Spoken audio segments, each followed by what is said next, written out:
Mengapa kebanyakan programmer bermuka culun? Nah,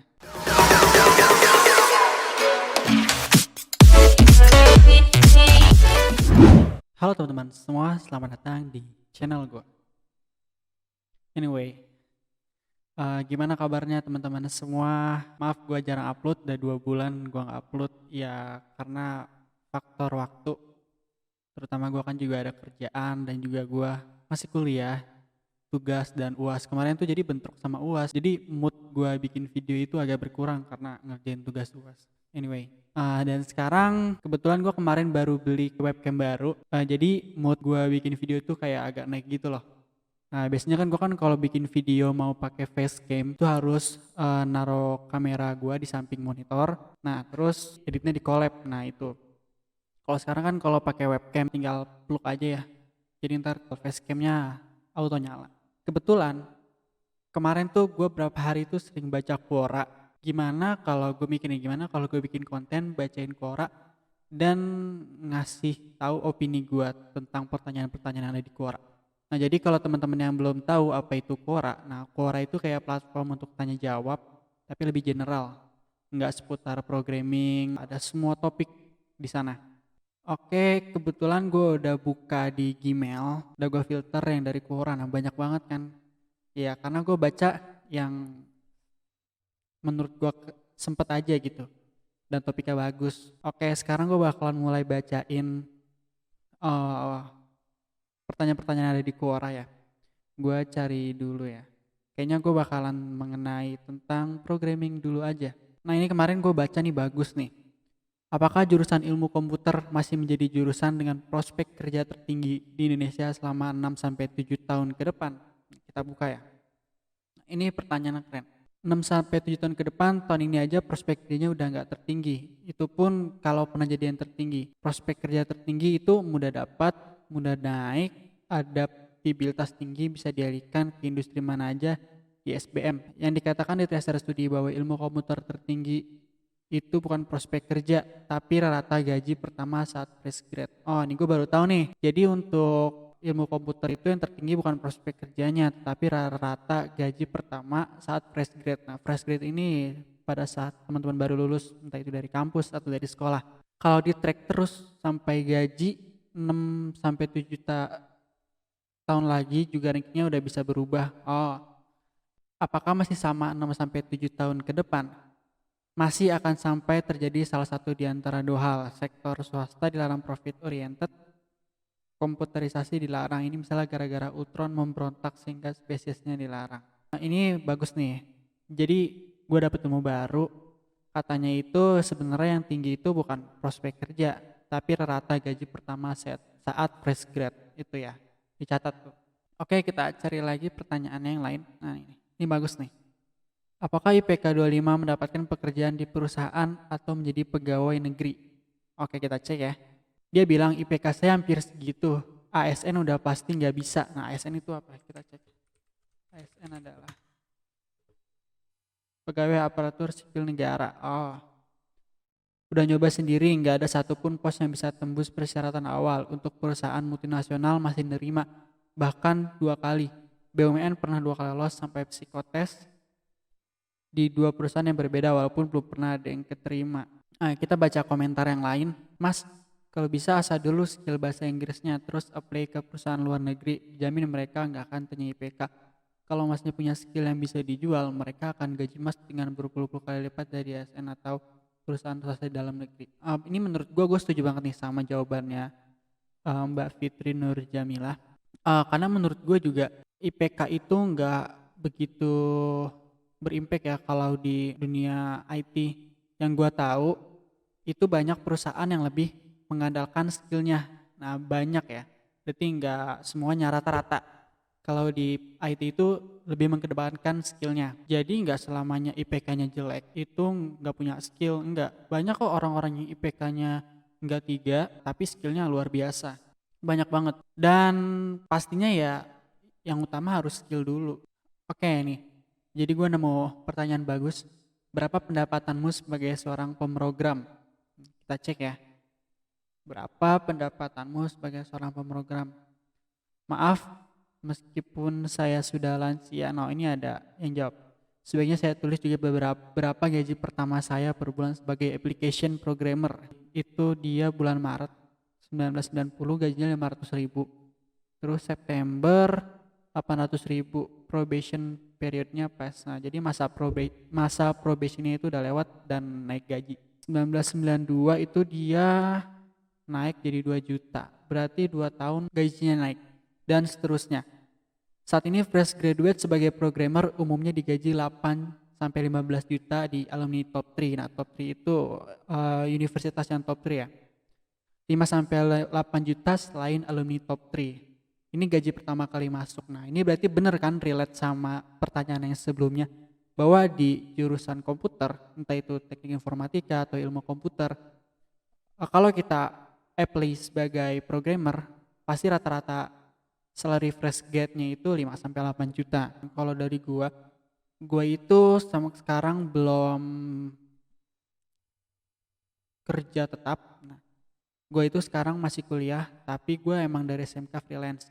Jadi pendapatanmu, kalau ditanya pendapatan sebagai seorang pemrogram, itu gua alhamdulillah udah punya income sendiri. Kisaran gua freelance itu per project biasanya gua ambil range di antara 20 juta sampai 30 juta. Oke, mungkin di Quora kita ambil topik pemrograman.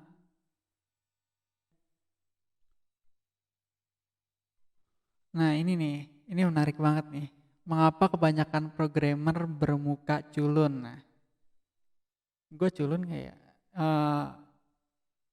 ngapa ya? Sebenarnya nggak semuanya culun sih, tapi emang ada beberapa programmer itu yang notabene kayak suka anim, terus juga pakai kacamata, itu udah pasti tuh programmer rata-rata gitu. Ya sebenarnya nggak semuanya bermuka culun. Nah, mungkin yang bermukanya culun dia skillnya luar biasa gitu, jadi lebih fokus ke skillnya. Nah, mungkin teman-teman ada yang mau jawab nih, mengapa kebanyakan programmer bermuka culun? Nah, ini menarik banget nih.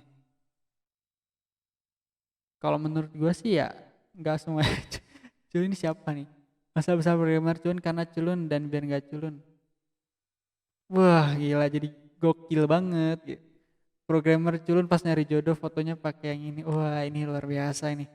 Masa kecil programmer culun kayak gini ya. Masa programmer membesar dan masuk kuliah culun banget, foto ID card-nya gondrong dikit ke belakang sama programmer culun tersebut. Nah, ya jadi intinya nggak semuanya culun. Nah, mungkin yang culun dia belum sadar aja akan pentingnya penampilan gitu. Dia masih fokus ngoding. Jadi buat programmer yang ngerasa masih fokus dan nyaman dengan skillnya, tapi penampilan juga penting loh. Ingat tuh, penampilan juga penting. Penampilan juga penting. Gitu kan. Oke, kita lanjut cari pertanyaan lain.